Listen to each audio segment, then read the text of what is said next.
বাংলাদেশ কি সত্যি 2026 টি20 বিশ্বকাপ থেকে বাদ পড়তে চলেছে? আইসিসির দেওয়া ডেডলাইন শেষ, কিন্তু বিসিবি তাদের সিদ্ধান্তে অনড়। আর ঠিক এই মুহূর্তেই দুবাই উড়ে গেছেন আইসিসি প্রধান জয় শাহ। শোনা যাচ্ছে বাংলাদেশের জায়গায় এন্ট্রি নিতে চলেছে স্কটল্যান্ড। কিন্তু কেন এমন পরিস্থিতি তৈরি হলো, আর এর ফলে বিসিবির কত কোটি টাকা লোকসান হতে পারে, জানাবো আজকের ভিডিওতে। ঘটনার সূত্রপাত টি20 বিশ্বকাপ 2026-এর ভেন্যু নিয়ে।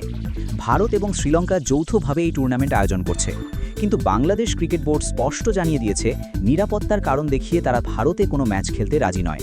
তারা আইসিসির কাছে অনুরোধ করেছিল যেন তাদের ম্যাচগুলো শ্রীলঙ্কায় সরিয়ে নেওয়া হয়, কিন্তু আইসিসি সেই অনুরোধ সরাসরি নাকচ করে দেয়।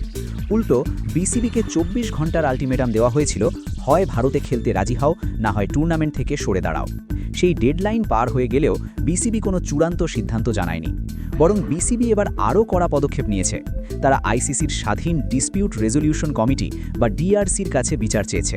বিসিবি প্রেসিডেন্ট আমিনুল ইসলাম বুলবুল জানিয়েছেন তারা শেষ পর্যন্ত লড়াই চালিয়ে যাবেন। বাংলাদেশের ক্রীড়া উপদেষ্টা আসিফ নজরুলও নিশ্চিত করেছেন যে ভারতে না খেলার সিদ্ধান্তটি সরকারের তরফ থেকেই এসেছে। এদিকে পরিস্থিতি আরও ঘোলাটে হয়েছে আইসিসি চেয়ারম্যান জয় শাহের পদক্ষেপে। রিপোর্ট অনুযায়ী তিনি আফ্রিকা সফর বাতিল করে তড়িঘড়ি দুবাই অফিসে ফিরেছেন। স্পোর্টস টকের খবর অনুযায়ী জয় শাহ নিজেই হয়তো বাংলাদেশের বিশ্বকাপ থেকে বাদ পড়ার আনুষ্ঠানিক ঘোষণা দিতে পারেন। আর বাংলাদেশ যদি শেষ পর্যন্ত না খেলে, তবে তাদের জায়গায় সুযোগ পেতে পারে স্কটল্যান্ড। সবচেয়ে বড় ধাক্কাটা আসবে বিসিবির আর্থিক কাঠামোতে।